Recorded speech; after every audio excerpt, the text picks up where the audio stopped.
जब भगवान शिव अपनी बारात लेकर हिमालय पहुंचे तो माता पार्वती की माता मैना देवी उन्हें देखकर मूर्छित हो गई थीं। होश में आने के बाद उन्होंने क्रोध और भय में कहा, मैं अपनी कोमल पुत्री का विवाह ऐसे भयानक योगी से नहीं कर सकती। आखिर ऐसा स्वरूप महादेव ने क्यों धारण किया जिसने पूरे राजमहल को भय से भर दिया था। कहा जाता है इस रहस्य की शुरुआत विवाह से पहले ही हो चुकी थी। विवाह से पहले भगवान शिव के गण और प्रेतगण कैलाश पर्वत पर उत्सव मना रहे थे। उसी समय महान तपस्वी और क्रोध के लिए प्रसिद्ध आर्षि दुर्वासा वहां पधारे, लेकिन उत्सव में मग्न शिवगणों ने आर्षि दुर्वासा का उचित सम्मान नहीं किया। कुछ गणों ने उनका उपहास तक कर दिया। यह अपमान देखकर आर्षि दुर्वासा क्रोध से कांप उठे। उन्होंने श्राप देते हुए कहा, मूर्खों, तुम सभी गण और प्रेत सदा इसी भयावह और विकराल रूप में रहोगे, और जब भी महादेव विवाह के लिए बारात लेकर जाएंगे तब कन्या पक्ष के लोग मूर्छित हो जाएंगे।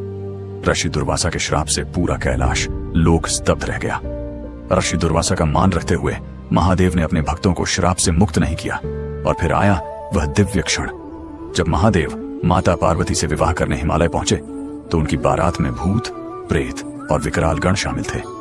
महादेव स्वयं भस्म से लिपटे हुए, गले में सर्प धारण किए, रौद्र स्वरूप में जब बारात लेकर हिमालय पहुंचे, यह दृश्य देखकर माता मैना देवी भय से मूर्छित हो गईं और उन्होंने विवाह से इनकार कर दिया।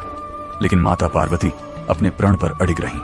उन्होंने कहा, महादेव ही मेरे आराध्य हैं और मैं जन्मों तक केवल शिव को ही अपना पति स्वीकार करूंगी। देवताओं को भय हुआ कि यह विवाह सृष्टि के संतुलन के लिए आवश्यक है। तब भगवान विष्णु और ब्रह्मा सहित सभी देवताओं ने महादेव से विनती की, हे महादेव, कृपया अपना सौम्य और सुंदर स्वरूप धारण करें। महादेव मुस्कुराए और अगले ही क्षण उन्होंने उस रौद्र स्वरूप का त्याग किया और दिव्य, तेजस्वी व रूप में प्रकट हो गए। माता मैना देवी का भय श्रद्धा में बदल गया और उन्होंने विवाह की अनुमति दे दी। इसके बाद हिमालय पर्वत पर दिव्य विवाह संपन्न हुआ। स्वयं ब्रह्मा जी इस विवाह के पुरोहित बने और भगवान विष्णु माता पार्वती के भ्राता बनकर कन्यादान के लिए उपस्थित हुए।